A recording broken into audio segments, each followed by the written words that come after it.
जिनको भगवान मिले उनकी कीर्ति भी जग में है। अब उनकी कीर्ति भी रहेगी और वो सुखी भी, और अन्य जो कीर्ति किसी की है वो कीर्ति केवल एक दिन मनाई जाती है, जिस दिन उसका जन्म या मरण दिन हो, बाकी समय में कोई याद ना करता। और इन महापुरुषों को दिन रात याद किया जाता है महाभक्तों के द्वारा। अब गरीबदास साहिब जी क्या कहते हैं, इंद्री कर्म न लगे लगारम, जो भजन करे निर्दुंदरे, गरीबदास जग कीर्ति होगी, जब लग सूरज चंद्रे। अब फिर उसी को क्या बताते हैं, मन तू सुख के सागर बस रे, भाई और न ऐसा जस रे। क्या क्या प्रमाण देते हैं, सर्व सोने की लंका होती, रावण से रणधीरम। सर्व सोने की लंका थी भाई, रावण से रणधीरम। एक पलक में राज विराजी, वो जम के पड़े जंजीरम।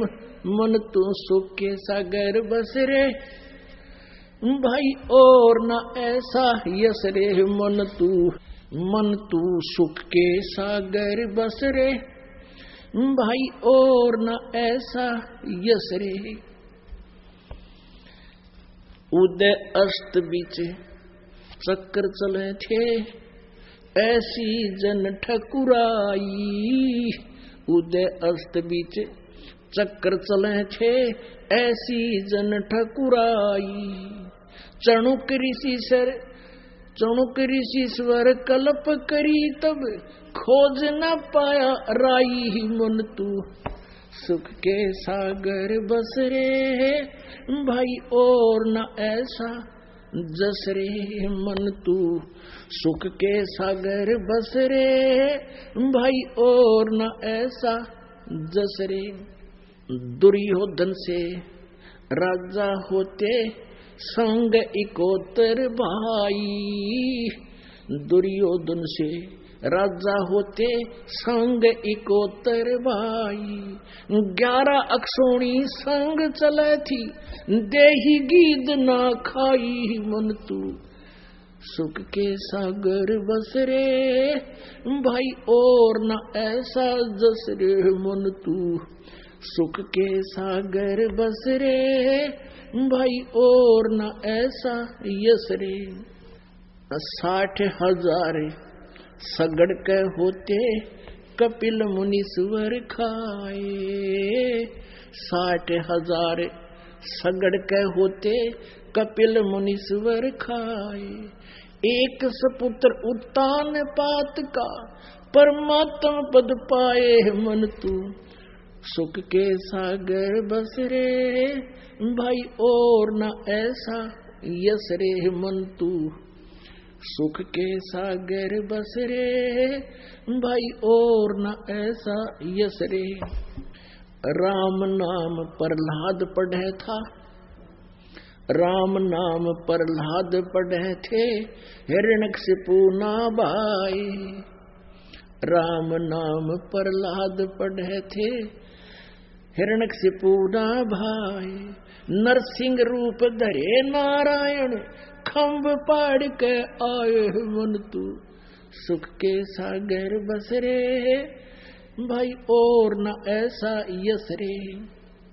भाई नामदेव नाम प्रभु का जपते, जाकी छान छवाई। नामदेव नाम प्रभु का जपे थे, जाकी छान छवाई। एक पलक में देवल फेरा, वह मृतक गऊ जवाई। मन तू सुख के सागर बस रे, भाई और न ऐसा यस रे। मन तू सुख के सागर बस रे, भाई और न ऐसा यस रे।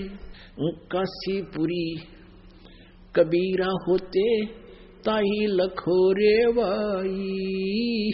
काशीपुरी कबीरा होते, ताही लखोरे भाई।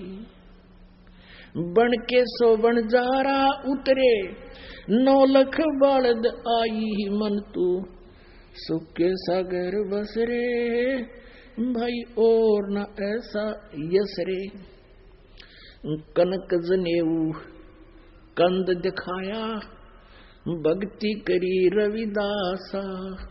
भाई कनक जनेऊ कंद दिखाया भक्ति करी रविदासा। दास गरीब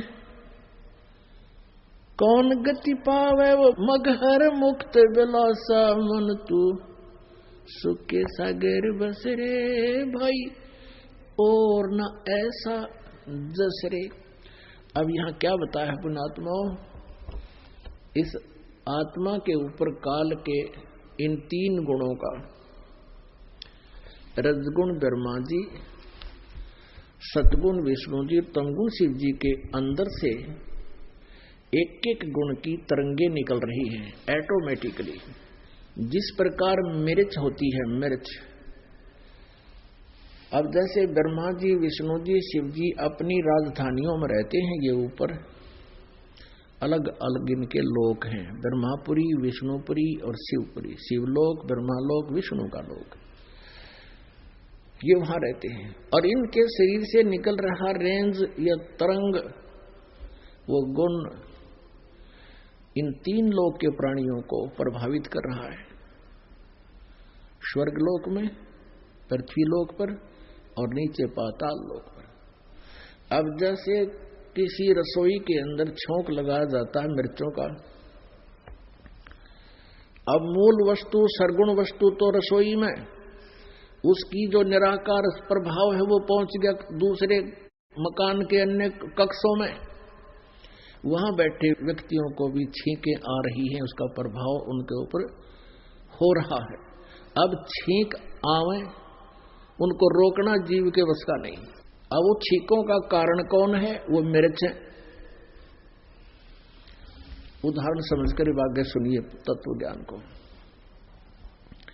अब इन 3 गुणों से जो आपके ऊपर प्रभाव ऐसे हो रहा है मिर्ची की तरह, उसके आधार से, उसके प्रभाव से यहां प्रत्येक प्राणी संतानों उत्पत्ति करता है, विषय वासना से प्रेरित हो जाता है, और फिर यहाँ के संसारिक सुख, ठाठ बाट, राजपाट, इनकी इच्छा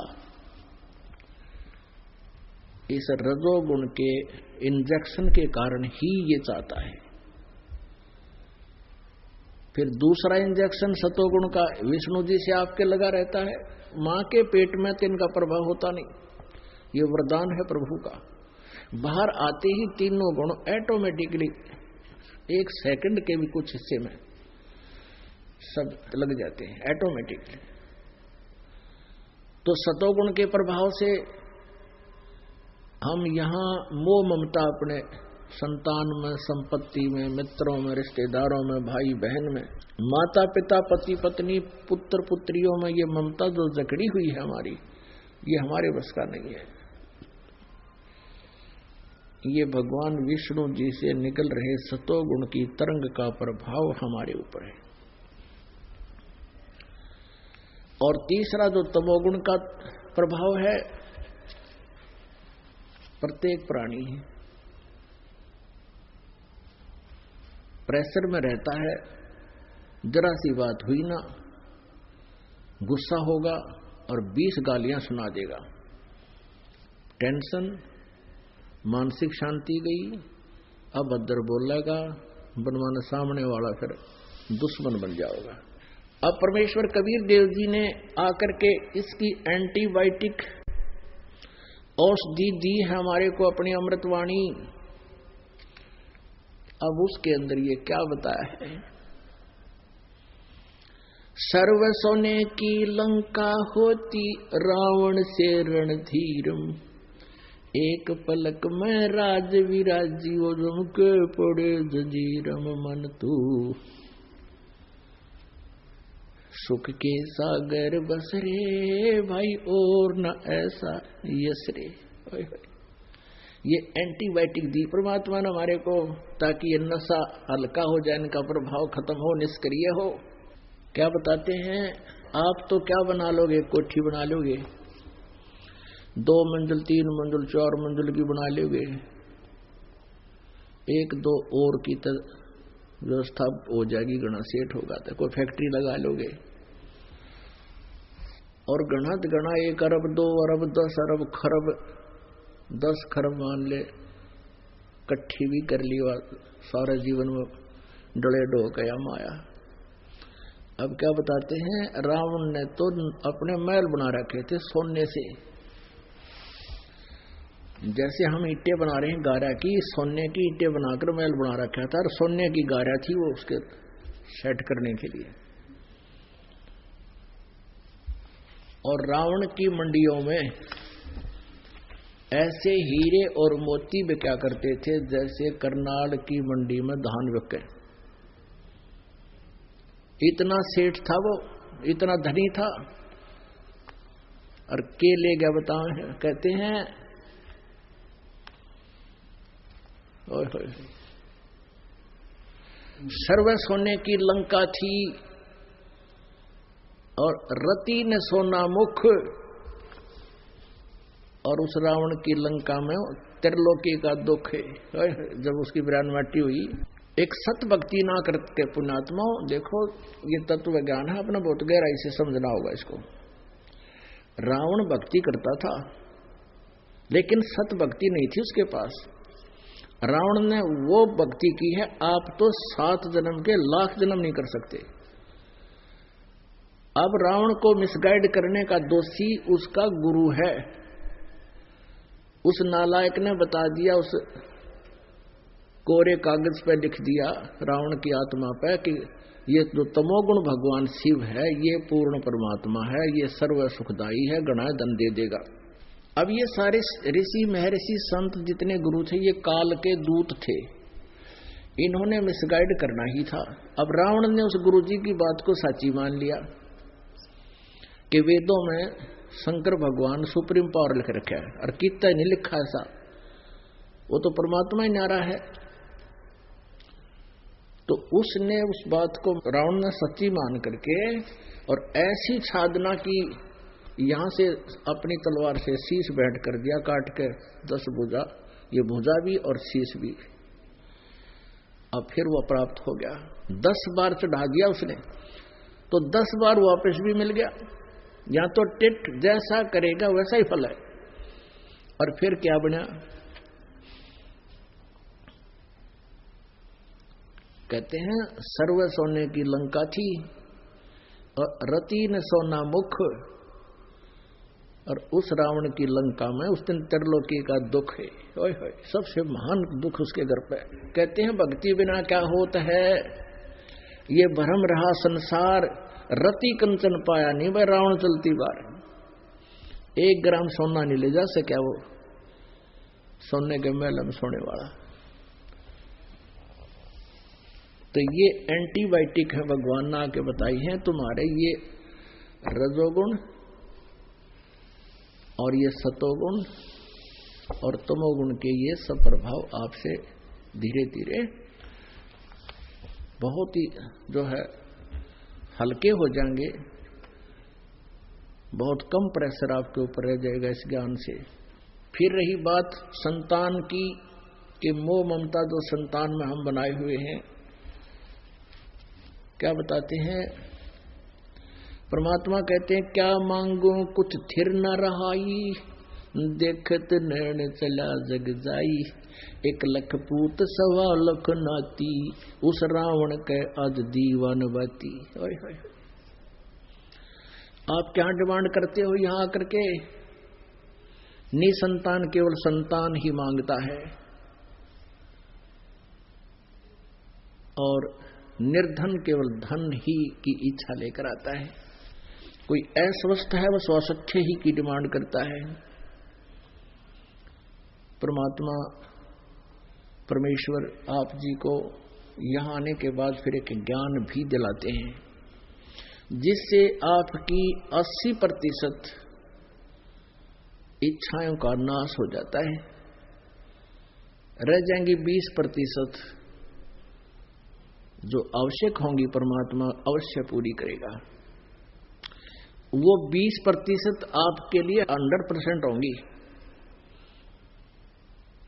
क्योंकि आपको जो यहां व्यवस्था चाहिए वो परमात्मा अवश्य देगा और घनी देगा, आपको खूब देगा वो माया, जितनी आपको चाहिए। इससे अधिक मांगोगे तो फिर आपकी वैसे तो आत्मा नहीं मानेगी कि रावण के लेगा सिर पर धर के, क्यों टाइम वेस्ट करे मतलब। और एक इस अध्यात्म ज्ञान से आप परिचित हो जाओगे, जैसे गीता जी अध्याय नंबर 7 के श्लोक 29 में कहा है कि उस तत्व ब्रह्म तय और इस तत्व ज्ञान से, अध्यात्म ज्ञान से और सभी कर्मों से जो परिचित हो जाएगा वो फिर जन्म मृत्यु से छूटने का प्रयत्न करेगा, यहाँ की बकवादा नहीं चाहेगा। उसके लिए उदाहरण है कि जैसे आप जी जो है यहाँ क्या डिमांड करते हो, परमात्मा कहते हैं कि क्या मांगो कुछ स्थिर ना राही, देखे तो नैन चला जग जाई, 1 लाख पूत 1.25 लाख नाती, उस रावण का दीवान बाती। अब जैसे आपका पुत्र है, जो नहीं संतान है, उन्होंने सोचा भगवान पुत्र दे। पुण्यात्माओं, ये अध्यात्म ज्ञान है। इस अध्यात्म ज्ञान के अंदर आपका उद्देश्य जब ज्ञान सही हो जाएगा, मोक्ष ही रह जाएगा और रह ही जाना चाहिए। मोक्ष प्राप्ति के लिए जो प्राणी यत्न करेगा, फिर वो इन कर्मों से परिचित हो जाएगा। कैसे? जैसे निसंतान प्राणी है या जिसके पास पैसा नहीं है, निर्धन है, या घना धन हो रहा है और फिर भी सब्र नहीं, वो भी इन एंटीबायोटिक कैप्सूल यानी परमात्मा के इन वचनों से सेट हो जाएगा। जैसे एक व्यक्ति का, हमारे आंखों देखे कई उदाहरण है, हमारे गांव में भी और भी कई जगह रिश्तेदारियों में देखा हमने। पिताजी ने सारी उम्र पशु की तरह काम किया, धन जोड़ जोड़ कर बच्चों के लिए रख दिया और बच्चे ही से निकम्मे हो गए। क्यों न बना धन पा गया, लगे बकवाद करन, शराब पीण, मोटर, फिर कार ले ली, जीप ले ली, दे एक्सीडेंट, किसी की टांग टूट गई, कोई मर गया। और वो सारी उम्र जो पशु की तरह कमा कर जोड़ जोड़ कर धरा था, वो बैठ कर रोए, फिर वो बालक मानने को नहीं। परमात्मा ने सबकी किस्मत में लिखा हुआ है। अपना संस्कार लेकर बच्चा उत्पन्न होता है, बेटा या बेटी। ये आप नोट कर लियो वेरी इंपॉर्टेंट पॉइंटों में। और उनका संस्कार ही उनको मिल पाएगा, उससे ज्यादा आप कितनी व्यवस्था कर लियो उनके पास नहीं रहेगा, यदि उनके भाग्य में नहीं होगा। और आपके कर्म बिगड़ेंगे, भगवान की भक्ति कम करके माया जोड़न में लगे रहोगे। यदि बच्चों को भी आप परमात्मा से जोड़ दोगे, इस कबीर भगवान से, तो इस परमात्मा की एक और खासियत है, एक विशेष गुण है इसके अंदर। परमात्मा में एक विशेष इसका विधान है कि आपके भाग्य में नई वस्तु होगी और आपके लिए आवश्यक होगी, ये भगवान नई लिख देगा। और यहां कोई भी आपके प्रारब्ध में परिवर्तन नहीं कर सकता, ना ब्रह्मा जी कर सकते, ना विष्णु जी कर सकते, ना शिव जी कर सकते, क्योंकि ये स्वयं भी अपने किए हुए कर्मों के फलों को भोगने के लिए रह रह कर जन्म ले लेकर पूरा करते रहे। जैसे विष्णु जी को श्राप दिया था नारद जी ने कि तू आजीवन अपनी पत्नी के वियोग में बितावेगा पृथ्वी पर। उसी आधार से राजा दशरथ के घर जन्म हुआ विष्णु जी का, श्री राम रूप में आजीवन सीता के वियोग में मर ही गया, मिलन नहीं हुआ। बाली मारा था सुग्रीव का भाई रामचंद्र के रूप में धोखे से, तो श्री कृष्ण जी के रूप में वही आत्मा विष्णु की अवतरित जन्म हुआ वासुदेव के घर, देवकी जी के गर्भ तय। फिर बाली वाली आत्मा एक शिकारी बना श्री कृष्ण जी के पैर में तीर मारकर उनका वध किया, टिट फॉर टैट पूरा किया। तो ये भगवान अपना भी कर्म दंड नहीं समाप्त कर सकते, अपना भी कर्म किया जो मस्तिष्क में लिखा भोगना ही पड़ेगा। अन्य का तो ये करा ही नहीं सकते, फिर किसी प्रकार भी दूर नहीं कर सकते, छुटा नहीं सकते उससे। तो इस प्रकार ये पूर्ण परमात्मा जो है कबीर भगवान, ये आपके प्रारब्ध के सभी संस्कारों को जो आपको हानिकारक होंगे नष्ट कर देंगे। मासा घटे न तिल बधे, विधना लिखे जो लेखे, और सच्चा सतगुरु मेट कर ऊपर मार दे मेघ। फॉरएवर मेघ मारना, फॉरएवर कैंसल, दोबारा बोए नहीं जाम इसे कर दे। और वैसे तो एक मासा घटे ना तिल बढ़े, जो लिख दिया उसमें कोई अंतर कोई भी भगवान नहीं कर सकता, ना ब्रह्म कर सकता, ना परब्रह्म कर सकता। यानी ब्रह्म को सरपुरुष भी कहते हैं, परब्रह्म को अक्षर पुरुष भी कहते हैं, लेकिन परम अक्षर ब्रह्म ही कर सकता है। तो यहां अध्यात्म ज्ञान से जब आप परिचित हो जाओगे तो फिर आप इस माया की हवस में अपना जीवन नष्ट नहीं कर सकते। आप भक्ति करना और फिर देखना, वो समर्थ भगवान है, अन्य प्राणियों से आपको अधिक धन भी देगा यहां पर, लेकिन आपको इतना ज्ञान भी देगा कि इस माया को तू अपना मत समझना, तेरी दुश्मन हो जाएगी, क्योंकि फिर आशा रह जाएगी, यही फिर जन्म हो जाएगा। तो इस प्रकार इस तत्व ज्ञान से आपके ऊपर जितना भी आवरण अज्ञान का चढ़ा हुआ है और जितना भी प्रभाव इन तीनों गुणों का आपके ऊपर है, ये निष्क्रिय हो जाएगा, धीरे धीरे होगा। भक्ति बढ़ाते जाना, और फिर ये निसंतान केवल संतान प्राप्ति की ही इच्छा रखता है। अब उसका भी कारण है, उस प्राणी का कोई दोष नहीं, क्योंकि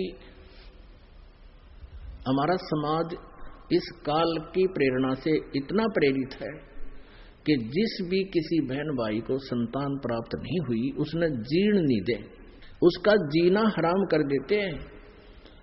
कोई तक कहेगा कि तो बेऔलादा है, इसका सुबह सुबह माथा ना देखना। यहां तक भी इन नकलियों ने हमें मूर्ख बना रखा है। और फिर जैसे कोई रिश्तेदार आता है, दूर की रिश्तेदारी का, पूछता संतान है कोई बहू पे, तो कहते नहीं, कितनी वर्ष हो गए विवाह को? 10 वर्ष हो गए। ओहो, फिर तो दूसरी शादी कर दो, यानी एक और बीमारी पैदगढ़ में गलवा देंगे। वह बहन रो है कि एक और आओगी छाती पे, और उसका ना हो जब क्या करेगा, एक और जुट गया। तो कहने का भाव ये है कि हम फिर इस ज्ञान के आधार से ये मुसीबतें मोल नहीं लेंगे, भगवान पर विश्वास करेंगे। यदि परमात्मा चाहेगा कि आपके हित में है तो संतान अवश्य देगा। यहां आपको दिखा दें, एक का 27 साल में जो ने पुत्र दिया, उसकी उम्र उस टाइम 54 साल की थी, 27 के बल्कि ज्यादा 30-35 साल की बात। और एक लड़की होगी थी, फिर उसके पास कोई संतान नहीं थी, 20 वर्ष तक लगा था, और उसके बाद फिर पुत्र हुआ। एक का जो है ना 26 साल में 2 कन्याएं हुई। अब वो क्या करते हैं, संतान न संतान मांगे हैं। परमात्मा कहते हैं कि तुम इस ज्ञान से परिचित हो और मोक्ष को मुख्य रखे, क्योंकि कोट जन्म तन भरमत होगे, कुछ ना हाथ लग्या रे, कुकर सुकर खरगोया बोरे, तू कौआ हंस बगारे। क्या मांगो कुछ थिर न रहाई, देखत डैन चला जग जाई। 1 लाख पूत 1.25 लाख नाती, उस रावण के आज दीवान बाती।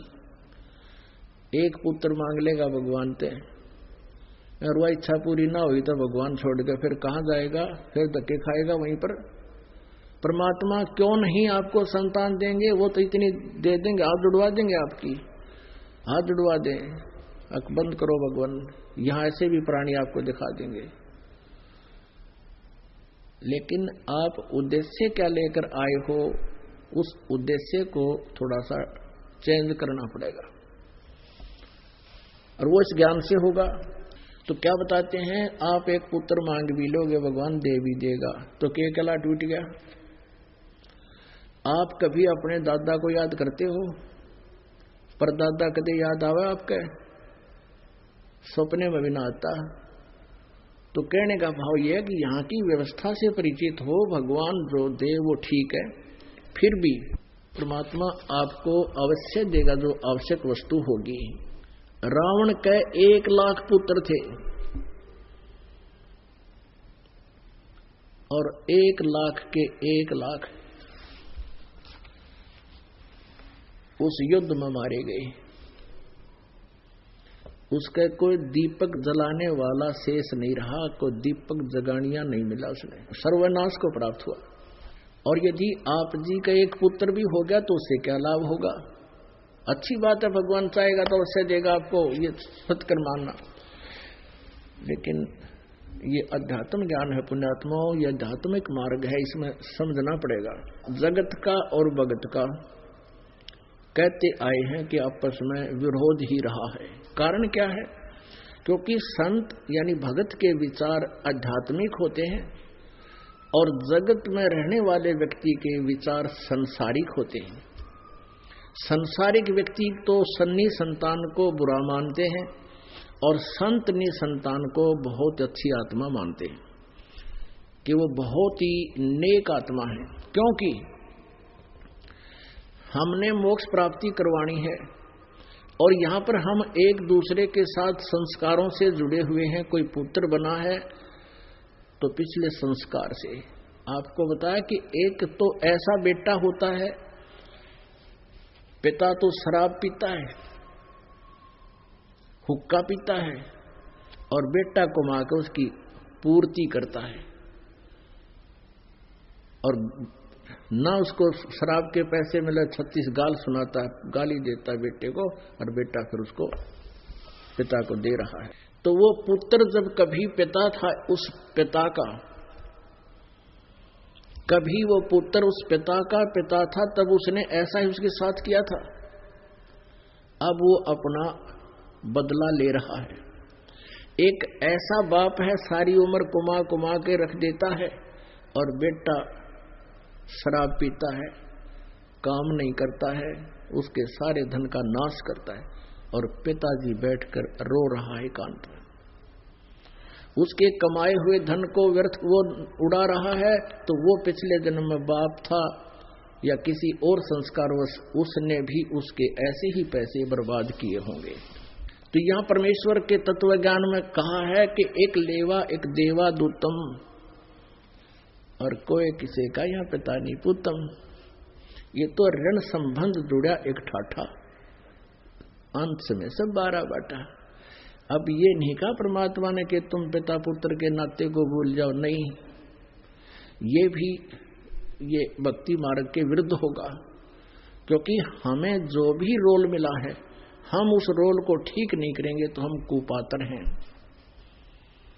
वो पात्र अच्छा नहीं होता, वो किसी ने भी अच्छा नहीं लगा करें। तो जब तक आप जी का जैसा भी नाता एक दूसरे के साथ है, इसको निभाओ और साथ में भक्ति करो परमात्मा की। तो इस समर्थ शक्ति जो है आपके इन संस्कारों को अपनी वीटो पावर से आसानी से क्लियर करवा देगा, समाप्त करवा देगा इसी जन्म में।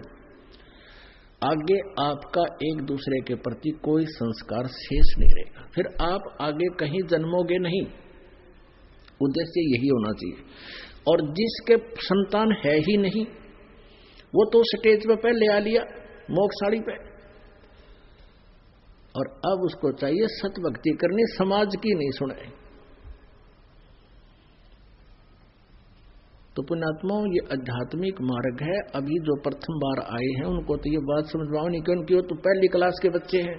और जिनको 2-3 वर्ष 4 वर्ष 10 वर्ष हो गए इस मार्ग पर लगे रहिए ज्ञान सुनते, वो बच्चे हाई क्लास के हैं, उच्च क्लासों के हैं, उनका ये बात आसानी से घर कर रही है। अब जैसे अज्ञानतावश किसी को संतान है नहीं, वो अज्ञानतावश केवल संतान ही उत्पत्ति उद्देश्य रखता है और भगवान से विमुख हो जाता है।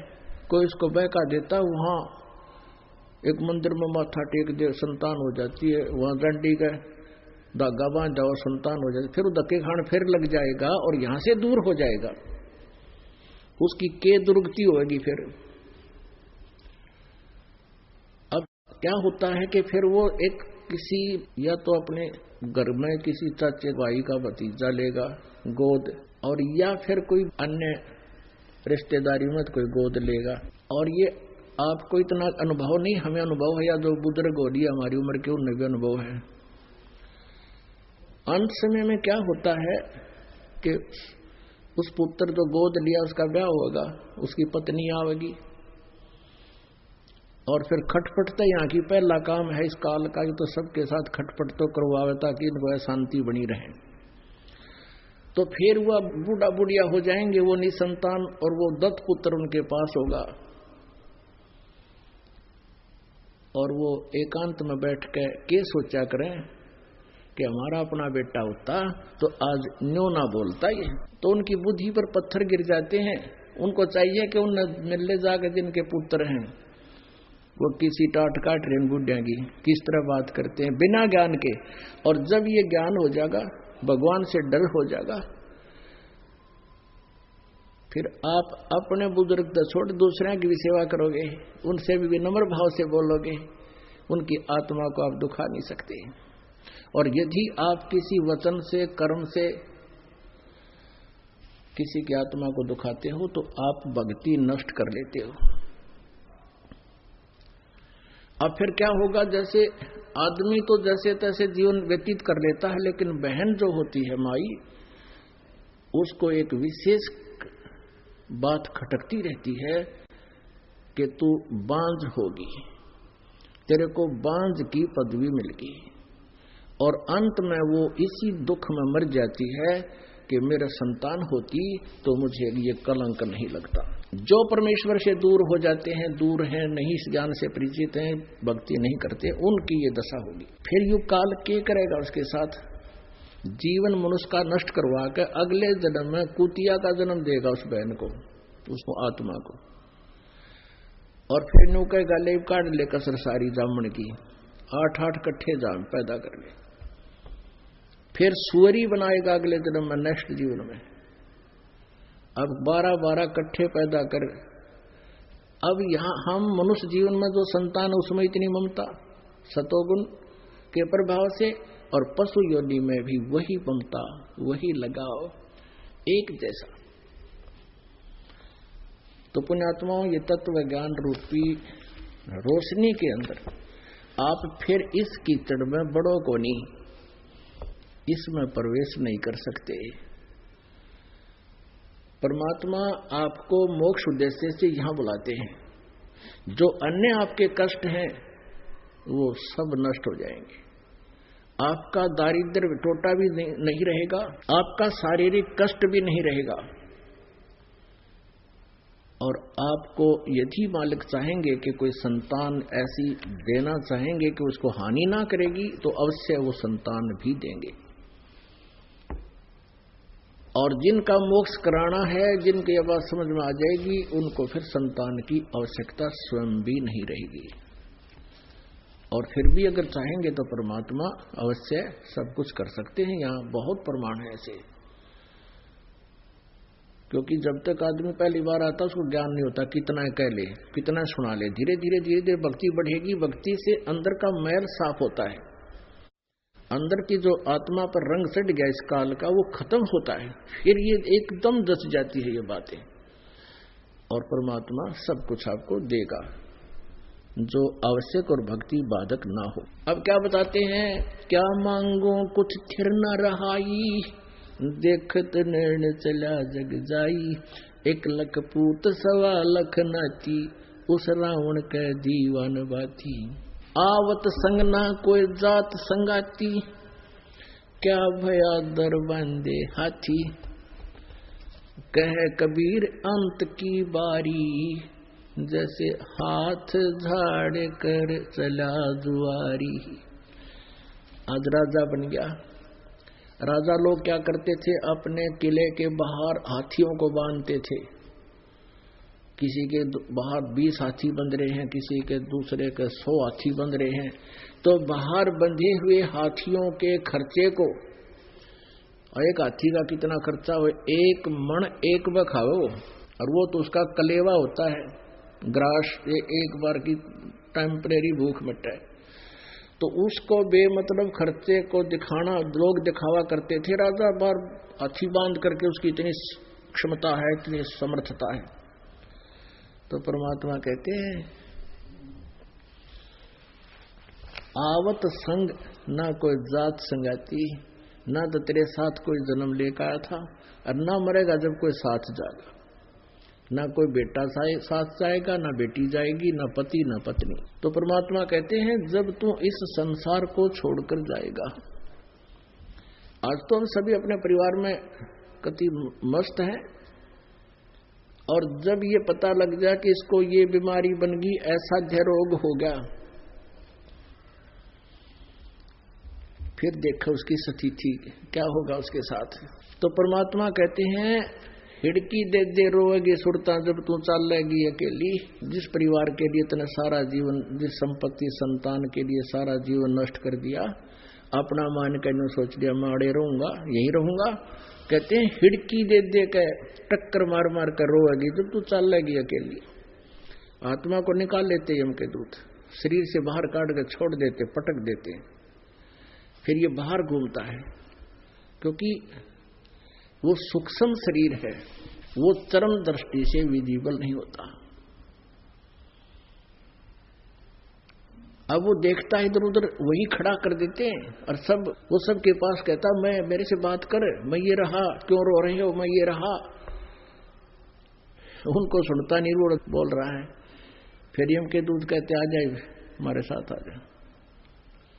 अब तनते पछाड़ते भी को ना, और फिर क्या करते हैं जब शव को बाहर निकाल ले जाते हैं अंतिम संस्कार के लिए, बारने में लोहे की कील गाड़ देते हैं, कहते फिर ना आ जा, और तू नहीं मेरा घर है तरह के। जब किसी आंख फूट रही, लोहे की कीलें पड़वा के गाड़ दिया करते पहले कि कदे फिर वापस ना आ जा पिताजी, और तू अपना घर मान रहा था उसने। तो ऐसी कुछ देखकर भी हम नहीं समझ पा रहे थे, ये हमारी जीव संज्ञा की सोच और व्यवस्था थी।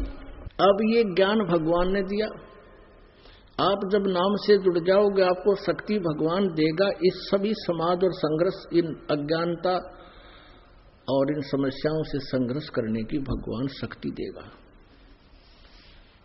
और जब तक जीव को प्रभु का सहारा नहीं मिलेगा ये कुछ नहीं कर सकता, चाहे कितनी बात बना ली। ठीक है, पिछले जन्म का कोई शुभ संस्कार है, चाहे राष्ट्रपति बन जा और चाहे सारी पृथ्वी का राजा बन जा, अंत में वह वीरान माटी होगी। जैसे कहते हैं अंत में कहे कबीर अंत की बारी, जैसे हाथ जाड़ के चला जुआरी। एक आर्या हुआ जुआरी क्या होता है, जिसने लाखों रुपये नाश कर दिए और जुए में, वो नो हाथ मारता जाया करे, है तेरे की नाश हो गया, बीता तो बतलाया करे, ले मैं ना लाऊं यो दाओ तो इतने पैसे बच जाओ, ईब के बच्चे था नाश से कर दिया सारा। तो अब है वो बचने और बचाने का समय। तो क्या बताते हैं,